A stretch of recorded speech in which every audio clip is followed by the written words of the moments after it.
എല്ലാവർക്കും നമസ്കാരം, സ്വാഗതം. ഇന്ന് നമ്മൾ നോക്കാൻ പോകുന്നത് പണ്ഡിറ്റ് ശ്രീറാം ശർമ്മ ആചാര്യയുടെ സമയ് കി മാങ് എന്നൊരു ഹിന്ദി പുസ്തകത്തെക്കുറിച്ചാണ്. മലയാളത്തിലേക്ക് മാറ്റിയാല് കാലത്തിന്റെ ആവശ്യം എന്ന് പറയാം. ശരിക്കും ഈ കാലഘട്ടത്തിൽ നമ്മൾ ഓരോരുത്തരും സ്വയം ചോദിക്കേണ്ട ചില പ്രധാനപ്പെട്ട ചോദ്യങ്ങളുണ്ട്. അതിനൊക്കെയുള്ള ഒരു വഴികാട്ടിയാണ് ഈ പുസ്തകം. അപ്പോ ഈ ഒരു യാത്രയിൽ നമ്മൾ എന്തൊക്കെയാണ് നോക്കാൻ പോകുന്നതെന്ന് വെച്ചാൽ, ആദ്യം നമ്മൾ നേരിടുന്ന പ്രശ്നങ്ങളെപ്പറ്റി സംസാരിക്കും. പിന്നെ അതിന്റെ യഥാർത്ഥ കാരണം എന്താണെന്ന് നോക്കും. അവിടെ നിന്നൊരു പരിഹാരത്തിലേക്കും അവസാനം ജീവിതത്തിന്റെ ഒരു വലിയ ലക്ഷ്യത്തിലേക്കും നമുക്ക് ഒരുമിച്ച് പോകാം. ശരി, അപ്പൊ നമുക്ക് നേരെ വിഷയത്തിലേക്ക് കടക്കാം, അല്ലേ? ആദ്യം തന്നെ, എന്തുകൊണ്ടാണ് നമ്മുടെയൊക്കെ ജീവിതത്തില് നമുക്ക് ചുറ്റും ഇത്രയധികം അസ്വസ്ഥതകള്? വ്യക്തിപരമായിട്ടായാലും ശരി, സമൂഹത്തിലായാലും ശരി, നമ്മളെ അലട്ടുന്ന ഈ പ്രശ്നങ്ങൾ എന്തൊക്കെയാണെന്നൊന്ന് നോക്കാം. ഇതൊക്കെ കേൾക്കുമ്പോൾ തന്നെ നമുക്ക് മനസ്സിലാവുമല്ലേ? ആശുപത്രികളിലൊക്കെ എപ്പോഴും തിരക്കാണ്, മനസ്സമാധാനമില്ല, പൈസയുടെ ബുദ്ധിമുട്ടുകൾ, വീട്ടിൽ വഴക്ക്, ചുറ്റുമൊന്ന് കണ്ണോടിച്ചാൽ നമുക്ക് തോന്നിപ്പോകും എങ്ങോട്ടായി പോക്ക് എന്ന്.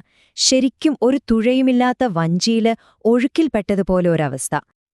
അപ്പൊ ഇവിടെയാണ് ശരിക്കുമുള്ള ചോദ്യം വരുന്നത്. മറ്റുള്ളവരെല്ലാം ഇങ്ങനെയാണ് ജീവിക്കുന്നത്, അതുകൊണ്ട് ഞാനും ഇങ്ങനെ ജീവിച്ചാൽ മതിയോ? ഇത് ശരിയല്ലെന്ന് നമ്മുടെ ഉള്ളിന്റെ ഉള്ളിലൊരു തോന്നലുണ്ടെങ്കിൽ പോലും ആൾക്കൂട്ടത്തിന്റെ കൂടെ അങ്ങ് ഒഴുകിപ്പോകേണ്ടവരാണോ നമ്മൾ? ഒന്ന് ആലോചിച്ചു നോക്കൂ. ഇനി നമുക്കീ പുസ്തകത്തിലെ ഏറ്റവും പ്രധാനപ്പെട്ട ഒരു ആശയത്തിലേക്ക് വരാം. നമ്മുടെ ചിന്തകളെ തന്നെ മാറ്റിമറിക്കാൻ കഴിവുള്ള ഒരു തത്വമാണിത്. നമ്മളെ വിചാരിക്കുന്നതല്ല നമ്മുടെ പ്രശ്നങ്ങളുടെയൊക്കെ യഥാർത്ഥ കാരണം എന്നൊരു വലിയ സത്യം. അതെന്താണെന്ന് നോക്കാം. സാധാരണയായി നമ്മൾ എന്താ ചെയ്യാ? നമ്മുടെ പ്രശ്നങ്ങൾക്കൊക്കെ കാരണം പുറത്തുള്ള സാഹചര്യങ്ങളാണെന്ന് പറയും. എന്റെ ജോലി ശരിയല്ല, എന്റെ വീട്ടുകാരെ ശരിയല്ല, നാട് ശരിയല്ല, അങ്ങനെ. പക്ഷേ ഈ പുസ്തകം പറയുന്നത് എന്താണെന്നറിയോ? യഥാർത്ഥ കാരണം പുറത്തല്ല, നമ്മുടെ ഉള്ളിലാണ്, നമ്മുടെ മനസ്ഥിതിയിലാണ്. പുറത്ത് നമ്മൾ കാണുന്ന ലോകം അത് നമ്മുടെ ഉള്ളിന്റെ ഒരു പ്രതിഫലനം മാത്രമാണ്, ഒരു കണ്ണാടി പോലെ.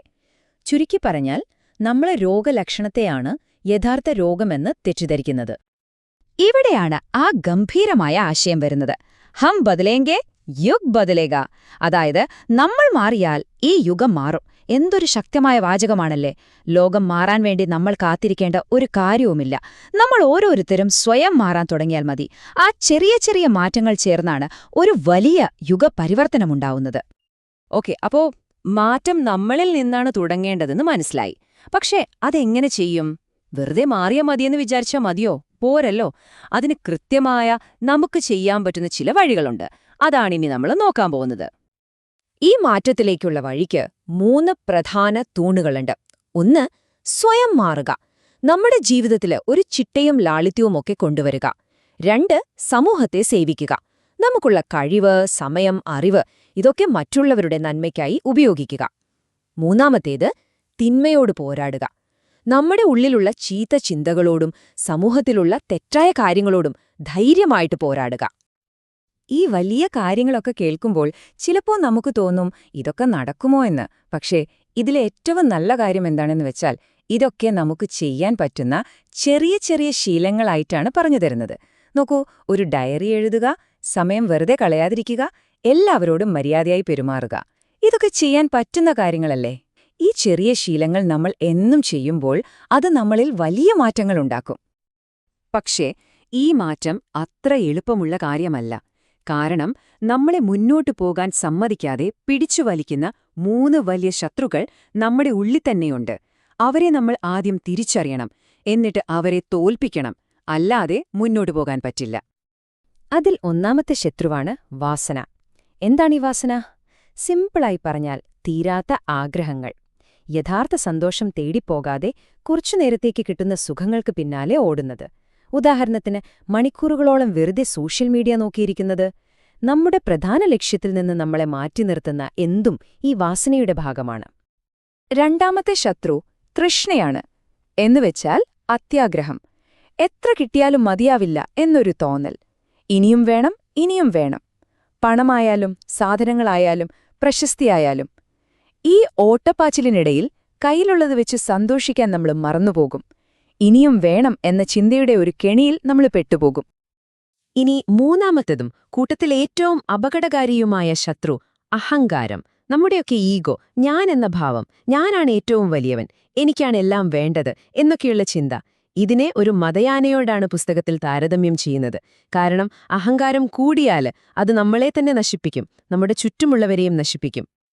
അപ്പൊ ഈ പറഞ്ഞ് വാസന, തൃഷ്ണ, അഹന്ത ഈ 3 ശത്രുക്കളെയും നമ്മൾ തോൽപ്പിക്കുമ്പോഴാണ് ഒരാൾ യഥാർത്ഥ ലോക് സേവിയായി മാറുന്നത്.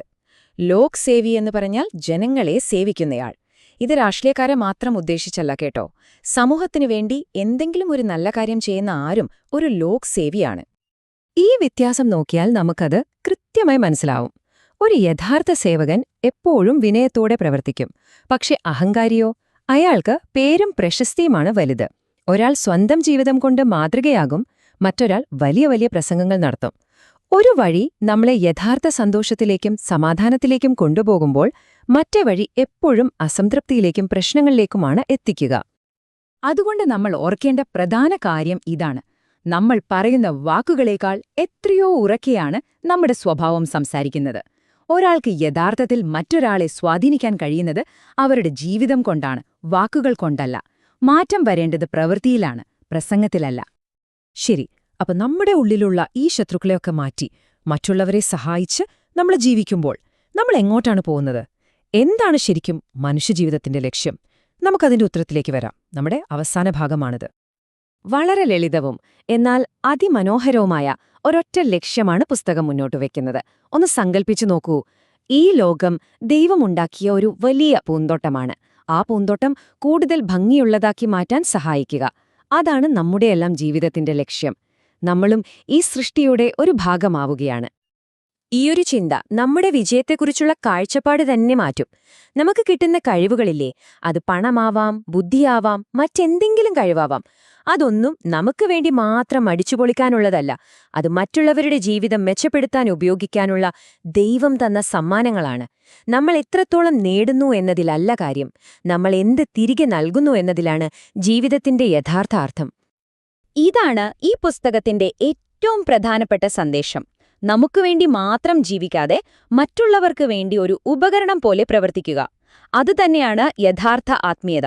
അതുതന്നെയാണ് ഈ കാലം നമ്മളോട് ആവശ്യപ്പെടുന്നതും. അപ്പോൾ ലോകം മാറാൻ കാത്തു നിൽക്കണ്ട, നമുക്ക് നമ്മളിൽ നിന്ന് തുടങ്ങാം.